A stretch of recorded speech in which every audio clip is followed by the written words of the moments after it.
Right, hi everyone. Okay, today we're going to do the real basics of watercolour, and that starts from the paper you use. The paper you use is important because if you use paper that's too thin, it buckles. However, when you're practicing, like we're going to be doing today, just use what you can.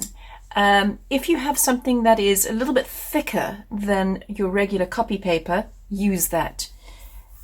When you get better at watercolour and when you get more in control, then you can start ordering the better paper. Another thing that we're going to do is talk about paint brushes.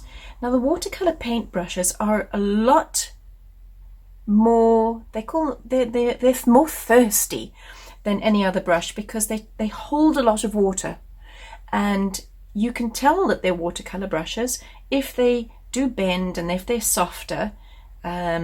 There's a test that you can use. This is an acrylic brush.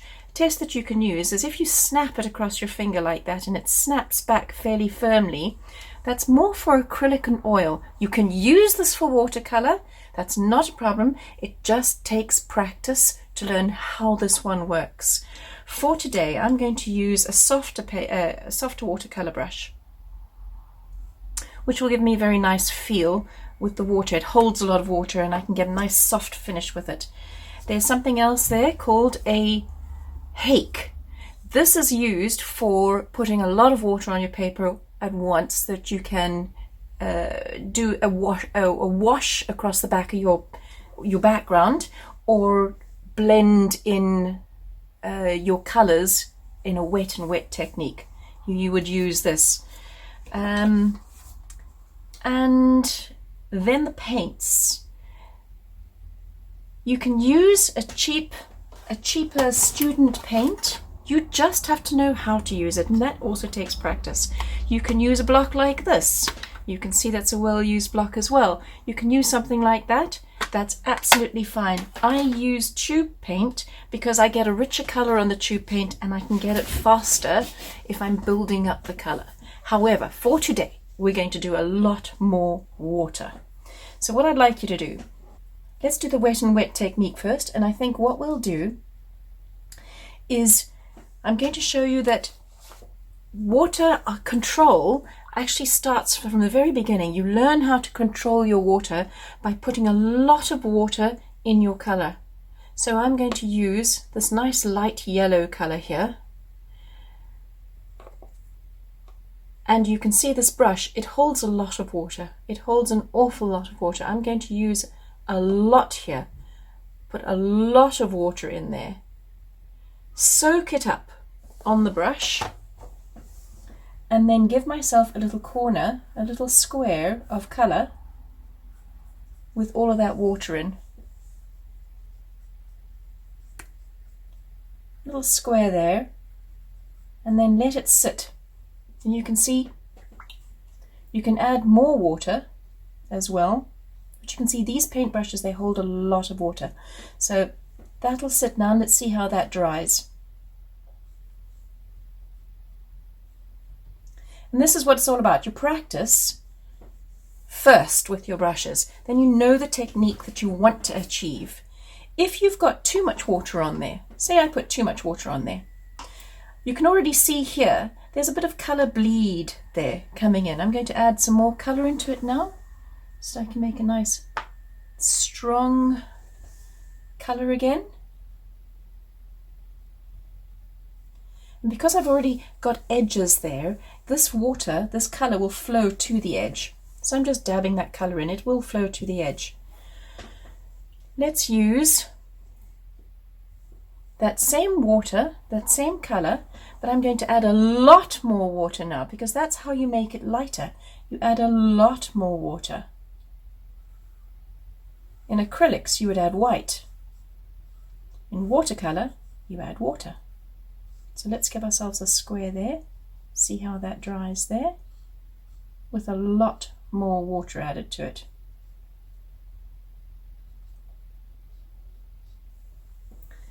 And let's do that again. A lot more water added to our colour. And do it again. and each time our colour will get lighter.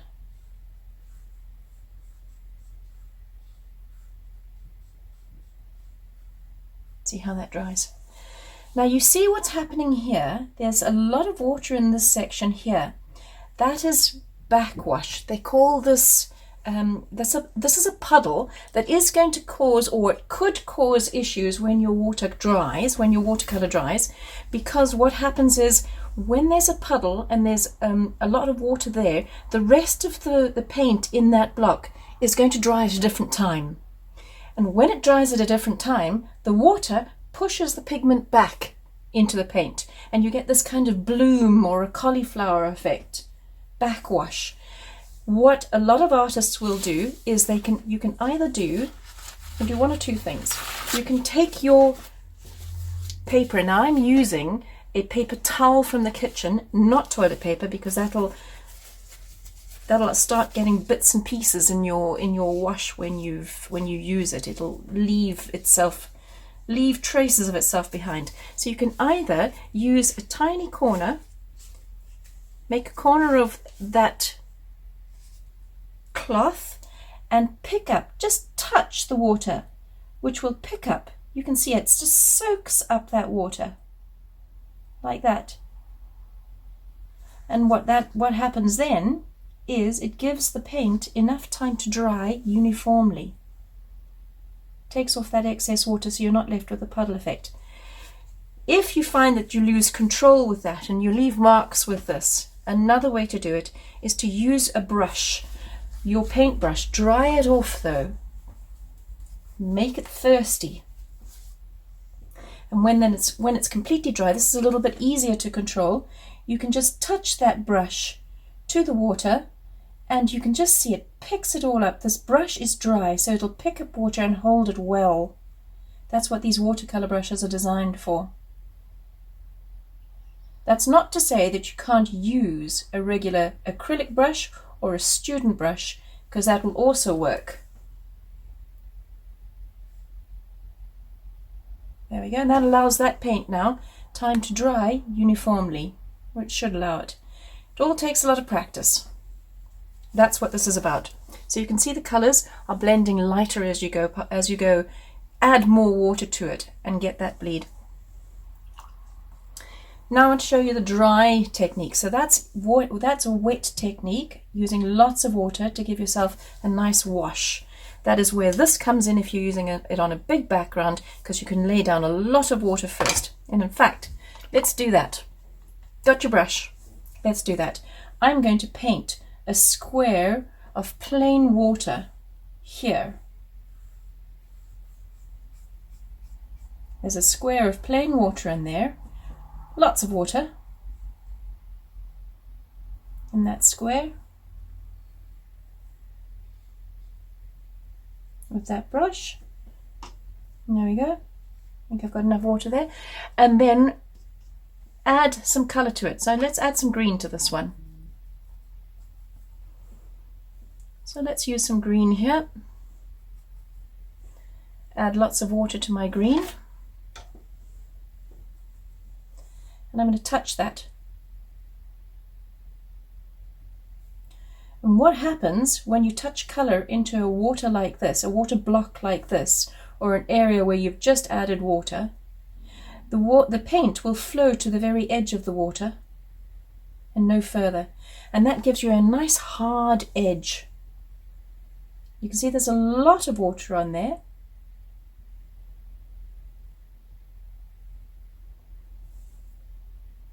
See what happens with that. So I've just touched that. I am going to lift up this edge here. You can see how it's pooling down. This paper's not stuck down, so it's buckling a little bit already, which means that my water is going to pool in various areas. That's why you stick your paper down. So I'm going to dry that brush off and then pick up the excess water. Not too much of the excess water, just enough so that you can see what happens with that paint. So try that on yours. Watercolors are trial and experimental medium. When I say experimental, you experiment with it until you find that you're happy with how it's turning out for you. There we go, let's let that dry. What I'm going to do with my next square, paint a square of water here. There's a bit of green in there still, so I can still see that green. So paint my square of water with this brush.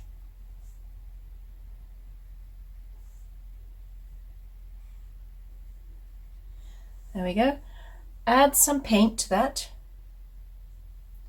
Dab some paint in there.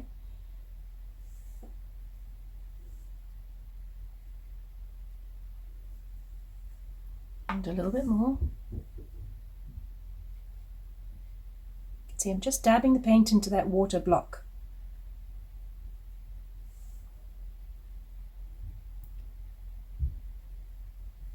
But what I'm going to do with this one, and there's a lot of water there, you can see there's a lot of water there. With the paint, with the paper buckling, it will start pooling in various areas. But what I'm going to do with this is I'm actually going to wash the brush off. Get lots of water on it. And now I'm going to add some blue into this green. I want you to see what happens here. Now, some paint has a different pigment effect to other paints. So this blue here has actually got quite a hard effect. There's other blues that when they separate like this and start bleeding colour into the paint around them or into the water around them, they also separate, the pigment separates. This is all trial and error. You have to actually try and see what effect it gives you. A lot of watercolour is happy accidents that you can turn to your advantage with your own painting. So there we go, let's let that dry and bleed out. If you want paint and you mix a nice batch of pigment up like this and then try and get it off the brush like that, when you go to your paper there won't be enough paint now or water on this brush to give you a nice finish. What you're going to have is there's some lines in there. That's because I ran out of paint halfway through. Water is all about how much water you've got on there. So you add a lot of water in so that when you paint your square, you don't have those dry lines. And you still have the same kind of tonal value to your pigment. See those dry lines that are already appearing there? This one's got a lot of water, so you can see there's all sorts of interesting things happening here. Let's see how that's drying there with my streaks. Don't wipe the water off. It's watercolor, you're meant to have the water on. It's actually easier to control lots of water than it is to fix a dry look like that. If you wanted a dry look like that though, let's put lots of pigment on the brush. And I've got less water on this brush. I'm going to take the water off.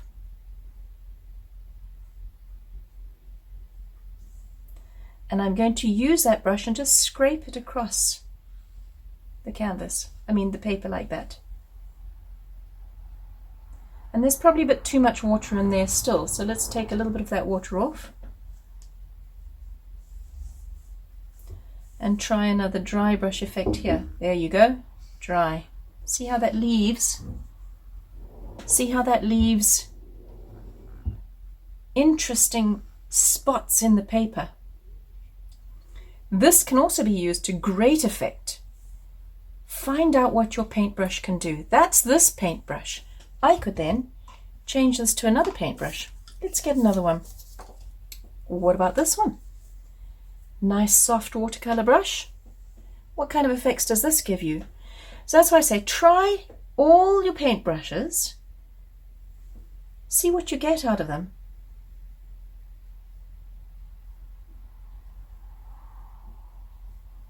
Turning this brush slightly like that, look at the effect that I'm getting there. Now I've laid some water down with this, and I've put some edges in with that brush. What I can do now is take my big brush again, since there is water in that lot there, and add some more colour to it, a different colour this time. Let's put a red in there. I want a lot of water on that. A lot of water in there. This brush holds a lot of water. Let's touch that to those, just in those blocks there. See what kind of effect we get in that when that dries. Okay, let's add a little bit of other colour in there too. Let's put a little bit of yellow.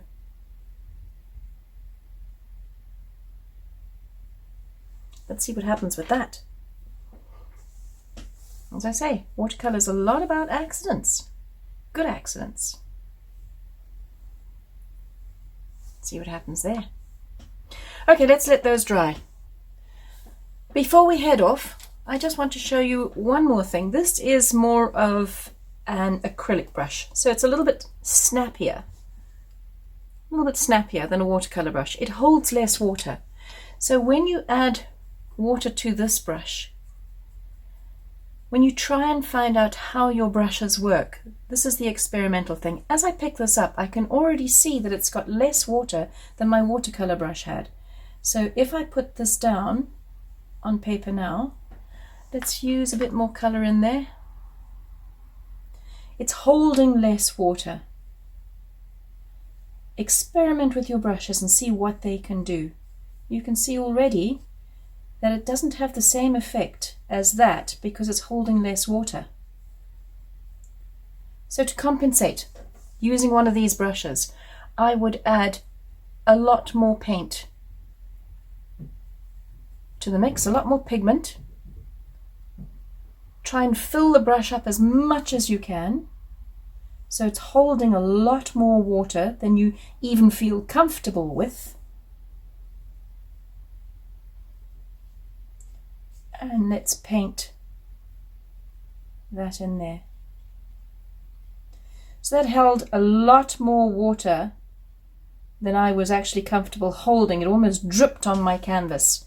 But you can see the difference already in this, on my paper, sorry. You can see the difference already. This has got a few streaks because it didn't hold enough water. It didn't carry the pigment far enough. This one, holding a lot more pigment and a lot more water together, has created a decent colour. See how that dries. And let's try a different colour here now. Different brush, different colour. You've also got to watch the way that the paper buckles. So my paper's already buckling because it's not stuck down. It is a thick paper. This is a 300-gram paper, so but you don't have to use anything expensive to do your trial and error. There we go. See how that one works.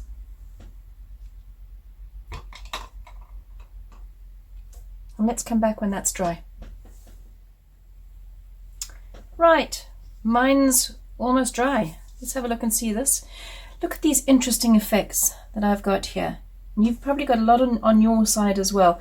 See these beautiful effects here, I will use somewhere in a painting. It's got a little bit of an edge. I can see where the water was had already dried, where my brush that I used had already dried, so the water that went into it has spread and made these beautiful colours, all my mixture of colours there. My dry and dry technique, this is the darker, lighter washes as we go along, and you can see it's actually easier to control your washes when there's a lot more water, a lot less pigment. That was with our acrylic brush, adding a lot of water and a lot of pigment to that acrylic brush and using it sparingly there, using it in that little square there. This was less pigment with that acrylic brush, and you can see there's a little bit of backwash coming in here. That was also with the watercolor brush. There is a pooling here. That's my buckling of the paper. These are all my accidents. Let me have a look and see what this does. You have a look at yours. This is a cauliflower effect here. It's backwashed a little bit into there.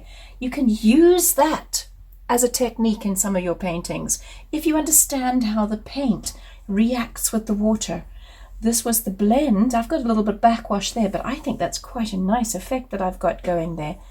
This is not so nice. That puddle is not so nice. That was because the paper has buckled in that corner there, and I can see obviously the paint collected there, and that pushes the pigment away as the water dries there. It dries faster here and it pushes away and gives you that backwash effect there.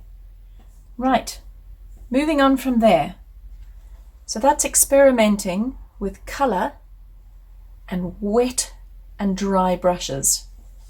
Your wet and dry brush strokes. Different types of brushes as well, what you can achieve. And then let's move on. Let's go on to a bigger area. It's easier to control the smaller areas with a flat wash than it is to control the bigger area. This is where this nice big brush comes in. If you can get one of these, go for it, do that. Now I'm going to use this brush and wet a nice big area with that brush. And you don't want to put too much water on with this. This watercolor brush holds a lot of water.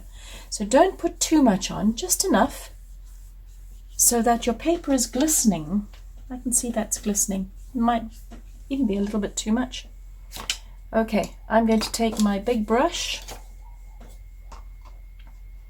my big watercolor brush, and use a lot of paint now. Let's use a lot of paint, a lot of water in that paint. Get a lot of water on that brush, and in this area that's glistening, just touch my brush like that, in that area that's glistening there. Bigger area, a lot more pigment there. Let's touch that. Now my paper's already buckling, which I did expect. It's not stuck down at all. In large areas you do want your paper to be stuck down. And you can see how that's bleeding across the edges there too.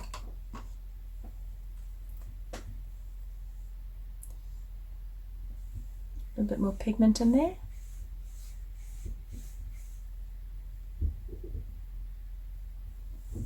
Let's see what kind of effect we get out of that. Let's lay down another line of colour here.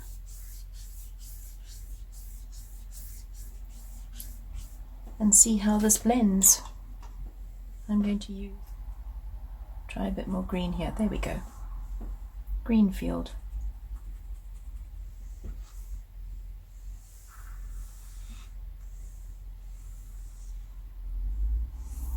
This paper that I'm using hasn't got a lot of tooth, and that means it's a smooth paper. When you have a solid watercolor paper that's got a lot of tooth, you get lots more effect. So this is another thing. Try different papers. So let's just touch that in there. Add more water there. Let it bleed down a little bit.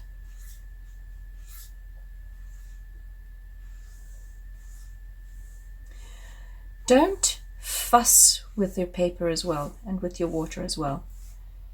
If you fuss, you might remove some of the beautiful effects that the tooth of your paper can give you. So let's leave that, see what happens there. It's a lot of water, it's pooling. And while we're waiting for that, I'm going to move to a smaller brush. Still a nice soft, it's kind of in between. This could be used for acrylics as well. An even softer brush might be worthwhile getting for a watercolor. But I'm going to use this brush. This is a size 8. And I'm just going to show you how you can use this brush on the sides here while I'm waiting for this to dry. I want to see what effect it gives me on this paper with this amount of water and touching the colors like that. Let's do some flowers. I think I'm going to do a lilac here. Let's do a lilac. Okay, so what I want is I want to take some purple like this, and I'm going to use the shape of the brush to give me a petal, which means I'm going to just touch the tip there and then pull it down to give me a little bit of an oval shape at the bottom there. I'm going to use that as my lilac petal. Come from this side. So I'm using the shape of the brush. Imagining that the stalk of the lilac is here. Let's put another one there. I'm going to add a little bit of blue to the next one. Using the tip there.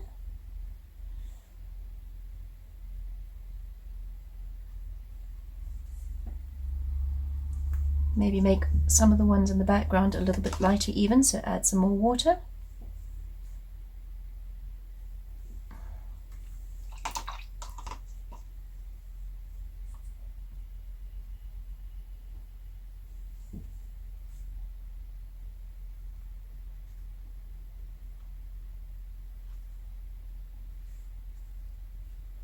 My lilac plant. A few lighter ones. So I've used the brush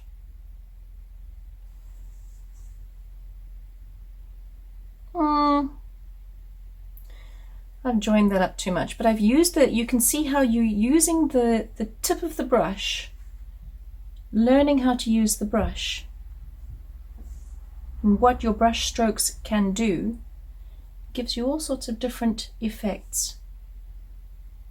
There you go. Using the same brush again, I'm now going to use the very tip. Put a little bit of green on that brush. Use the very, very tip. Make sure that you have a tip on that brush. And put a thin stalk in with the tip of the brush. Same brush, I want to put a leaf, a lilac leaf. So I'm going to use the tip of the brush, press down into the body of the brush to get a wider fill, and then pull it up. Let's put some more colour in there so that you can see that. Wider fill using the body of the brush and then pull it up. And that's a leaf. Let's do it on this side here. Thinner, press a little bit harder and bring it in. Thin leaf. Learn how to use your brushes to the maximum effect. Let's do another one here. Thin, fatter, thin.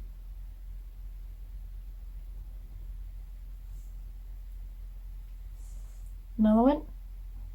Thin, fatter, thin. Now if you wanted to do a rose leaf, the amount of pressure that you'd put on your brush there would be thin, fatter, swirl it around to thin. That's one side of your rose leaf. Come on the other side here, thin, fatter, swirl it around, join it up. And there's a rose leaf. So it's using your brush to good effect, and it's the pressure of the brush. Thin strokes. Practice using the tip of the brush to make the thinnest strokes that you can. Practice using them to make them straight. Like that. See? Let's do another rose leaf. From a point, press it down quite hard, pull it up quick. From a point, press it down quite hard, move into the middle, pull it up quick. And you've got a rose leaf. Smaller, thinner leaves. For smaller, let's just get a lot more colour on that so that you can see what I'm doing there. Touch, up. Point, touch, up. Gives you smaller leaves. So it's a matter of controlling your brush. Point, press, up.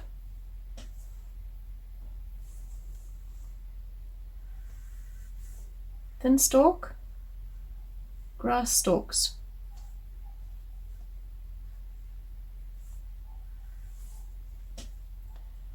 add some brown to that. Put a little bit of a wiggle into it.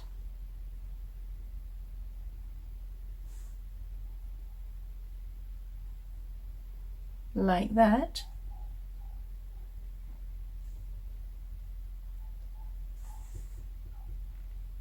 Using the thinness of the brush and then the thickness of the stroke when you press down and pull a tree up, like so. Another cool trick with a tree, while we're waiting for this to dry, you can see some interesting things are happening there. How's yours looking? See, it's all a matter of practice. It's all a matter of trying things out. Let's do something interesting with this tree. So let's put a lot of water. There's a lot of water on my brush and in that stroke there. And what I'm going to do is I'm going to take the back of another brush and I'm going to pull a branch, some little twigs out of that with the back of this brush.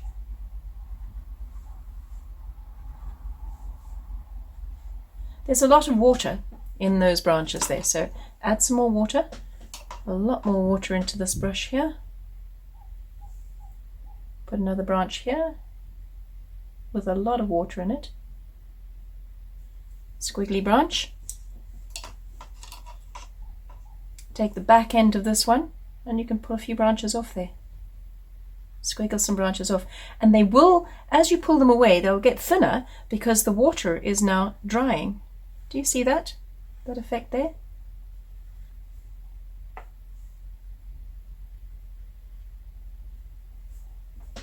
Really nice effect, just with the back of the brush.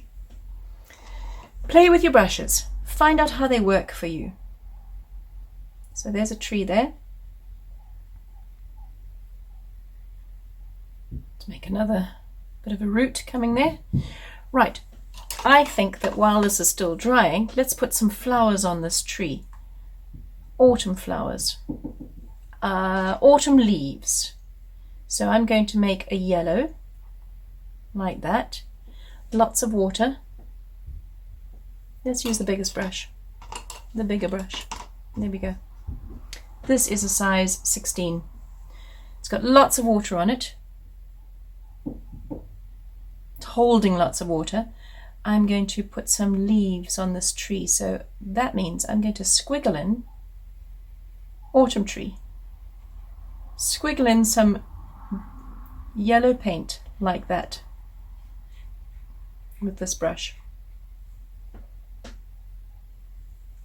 Lots of water. Squiggle some more in here. Go over my branches even.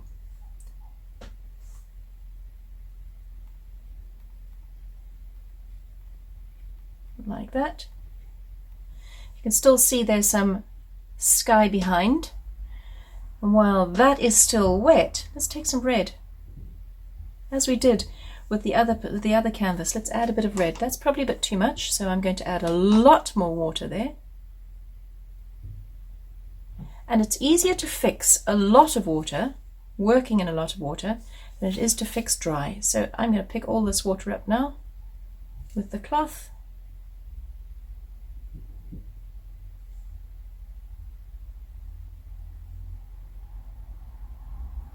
Like that.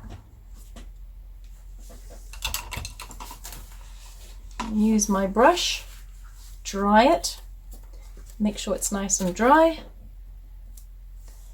and pick up the rest. It's quite easy to fix up a lot of water, not easy to fix up too little. Let's put a little bit more red in there. And as I said, experiment with your colours. Less is more. So there I've got a little bit of red. This was a bit too much, so let's add a touch of red in there.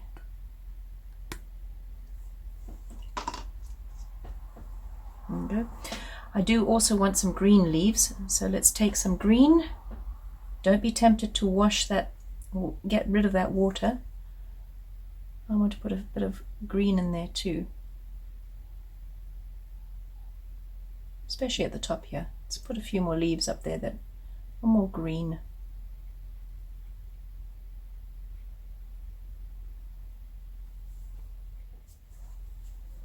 And then if you want some nice white patches in there, you can literally pick up some spots with your brush as it's drying to create some white. And I think that's all we've got time for today. So what I'm going to do is I want to wait for this to dry.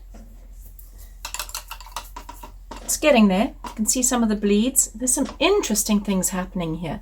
So I've got a sky here that's coming together, that's looking a lot like there's grass across the top here, and I've got clouds and a cloud effect in there.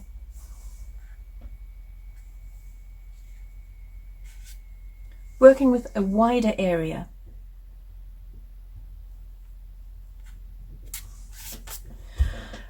Right, ladies and gentlemen, that is enough for today. I think go and get yourself some paper, order some nice watercolor brushes, specific watercolor brushes. You'll see they are different. You can use the acrylic brush, but practice with it until you have what you want out of it. It's a little bit more difficult, so practice with this until you get what you want out of it. You can see that with the acrylic brush you can get a decent effect. That's with the watercolor brush. You can get a nice effect. That's a watercolor brush. Different kind of watercolor brush. So yeah, there are ways and means of using what you've got. It's all a matter of practice. So go and order some paper. It doesn't have to be expensive paper, as long as it's watercolor paper that you can use, and go and try things out. You'll find that you'll get control fairly quickly. And we'll see you at the next one.